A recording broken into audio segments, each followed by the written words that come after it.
Now I love this kind of playing, and for some years I played a lot of Gary Davis, and I always use. Today I've got my bare fingers, but at one time I played with a thumb and two fingers, and I used two steel picks on my fingers and a thumb pick, because I used to play on the street and in noisy places, and it made a lot of noise, and I couldn't play really without finger picks.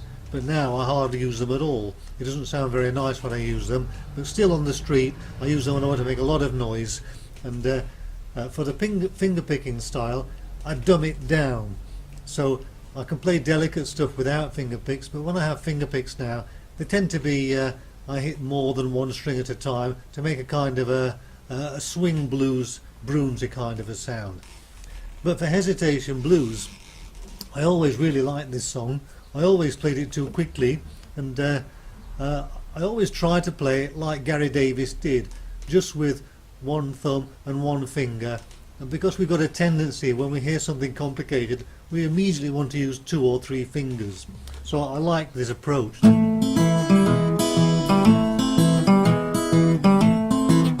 So he uses the hammer-ons, and he makes his first finger move quickly to get that sound that sounds more complicated than it is. And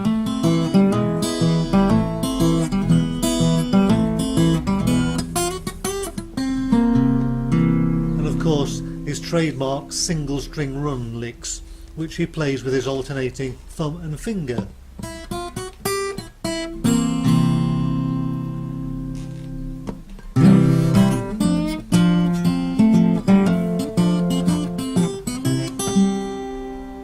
It's a great feel, but of course you can play it in a number of ways depending on your style. For example,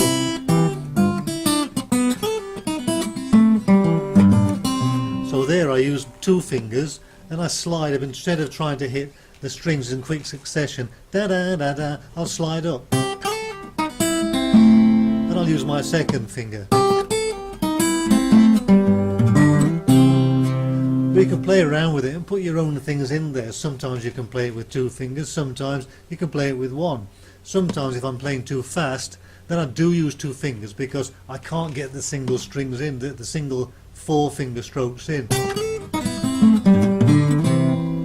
But it's nice to keep it at a lower pace and try and concentrate on that wonderful feeling that the old guys had. They weren't rushing at all. They were just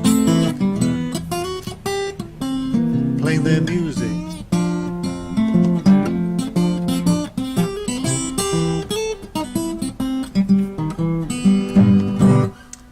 And I think that's the key for a lot of this music, if not all of it, apart from the Blind Blake ragtime pieces, which are kind of slick and joyful and mostly technique. But somebody like Gary Davis and Lightning Hopkins, before the technique, which is obviously wonderful, there's this fantastic feeling. These guys didn't have to learn the blues or try and be bluesy. They were the blues. It came out of themselves. And of course they used to take a lot from the past, from the early songs, and adapt them and change them. But somebody like Gary Davis, for me, was one of the real masters. He could play anything really.